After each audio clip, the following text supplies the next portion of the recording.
saksikan endingnya.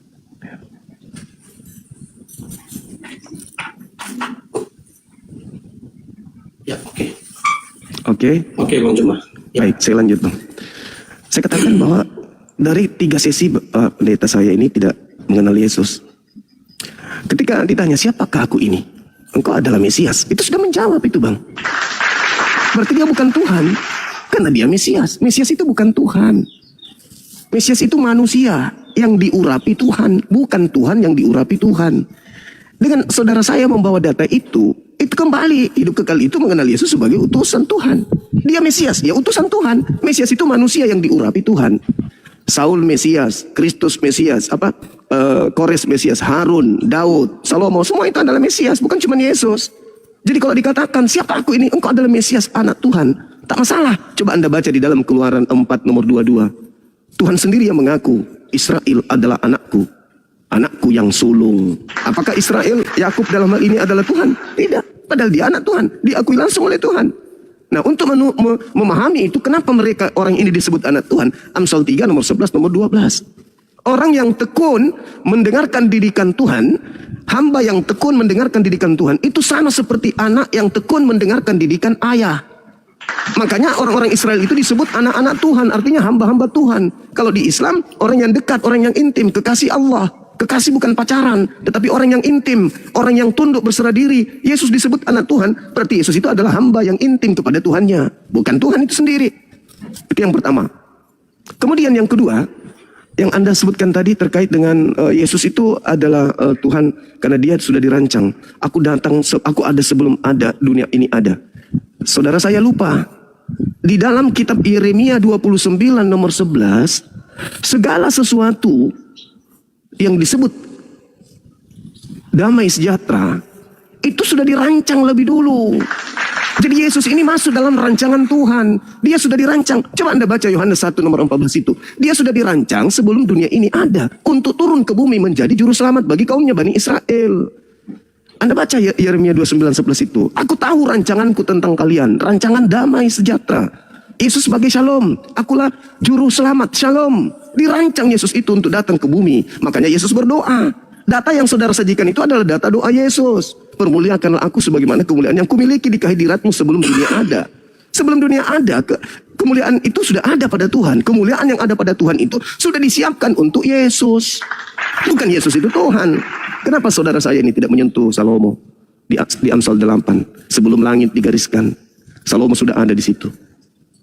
Aku ada sebelum garis bumi ini digariskan, sebelum langit digariskan, sebelum samudra diciptakan. Kata Salomo, aku ada. Apa itu maksudnya? Hikmat tentang orang-orang benar itu sudah ada. Begitu juga orang jahat sudah dirancang oleh Tuhan sebelum dunia ada. Nah, kemudian saudara, ketika berbicara mengenai Yesus adalah Tuhan menurut perspektif saudara saya pendeta, ini ada pengajaran Yesus yang menarik. Di dalam Yohanes 7 nomor 28. Apa kata Yesus? Kamu memang mengenal aku, tapi kamu tidak mengenal dia yang mengutus aku. Kamu memang mengenal aku, tapi kau tidak mengenal dia yang mengutus aku. Berarti aku dan dia beda. Kamu mengenal aku, tapi kau tidak mengenal dia. Itu kata Yesus.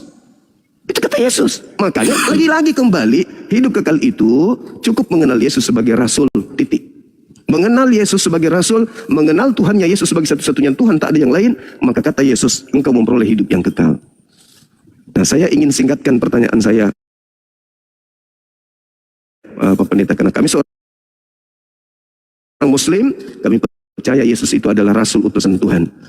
Kami percaya kalau di iman kami adalah Nabi Isa yang datang di tengah Bani Israel, mengajarkan kemudian Bani Israel kembali kepada Tuhan. Di Kristen dikenal Yesus. Saya ingin simpelkan narasi saya. Butuh ketegasan dari seorang pendeta.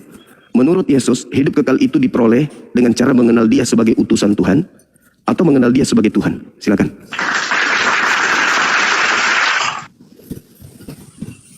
Baik. Jadi pertama ya Bang Juma ya. Jadi mengutip Matius 16 mengenai Mesias. Ya, Mesias tidak cukup berhenti sampai di kata Mesias. Nah, Matius 16 ayat 16.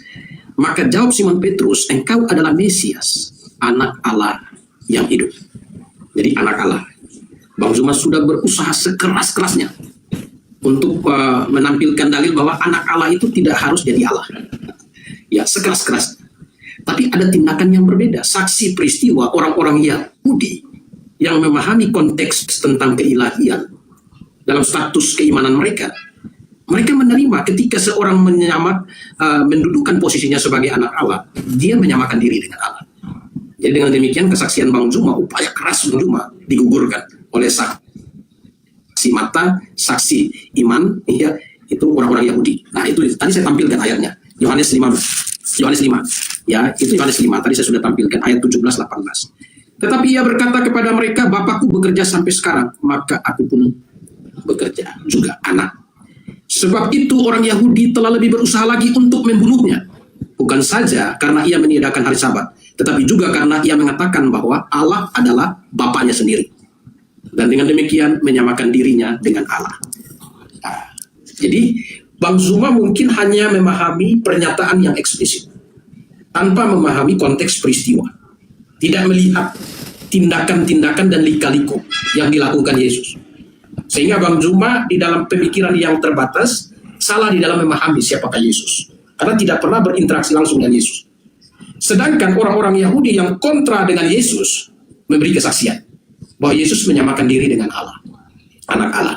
Saksi mata Rasul Yohanes, ya, saksi mata Rasul Yohanes, 1 Yohanes 5 ayat 20, ya, anak Allah dan dia adalah Allah. Selesai, ya. Ya, itu kesimpulan apa? Jadi anak Allah. Ya, saya bacakan 1 Yohanes pasal 5. Nah, ya. Akan tetapi kita tahu bahwa anak Allah telah datang dan telah mengaruniakan pengertian kepada kita, supaya kita mengenal yang benar dan kita ada dalam yang benar. Di dalam anaknya Yesus Kristus, dia adalah Allah yang benar dan hidup yang kekal. Nah, itu jadi ya upaya Bang Zuma ya berupaya untuk mendudukkan Yesus hanya pada posisi utusan dan nabi. Justru ya upaya itu digagalkan oleh pernyataan saksi mata, bukan saya. Ya, saya hanya meluruskan bahwa saksi mata, saksi peristiwa, bahkan Yesus Kristus sendiri melegitimasi kesaksian Petrus. Bahwa apa yang disampaikan di Petrus bukan bersumber dari manusia, tetapi dari Bapa di sorga. Itu. Nah, lalu Yesus sendiri ya menyatakan dalam Yohanes 1 ayat 18, ini Yesus sendiri ya katakan, tidak seorang pun pernah melihat Allah, tetapi anak tunggal Allah yang ada di pangkuan Bapa, dialah yang menyatakannya. Anak tunggal ya, tetapi anak tunggal Allah yang ada di pangkuan Bapa, dialah yang menyatakannya. Dia menyatakan keilahian dalam dirinya. Kalau dia bukan Allah, bagaimana dia bisa lakukan itu? Itu kehormatan dan kemuliaan. Itu ya menyamakan diri dengan Allah. Ini Yesus sendiri yang ngomong.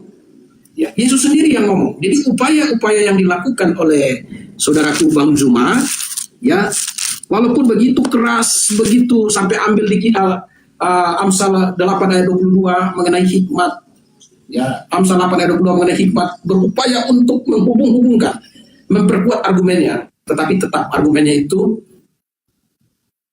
validasi. Nah, mengapa? Karena Yesus sendiri menyatakan dia Allah. Banyak penderitaan dari pihak tua-tua, imam-imam kepala, dan ahli-ahli Taurat, lalu dibunuh, dibangkitkan pada hari ketiga. Tetapi Petrus untuk mengenal utusan, mengenal Yesus. Nah, itu jelas Yesus menyatakan dia diutus untuk apa?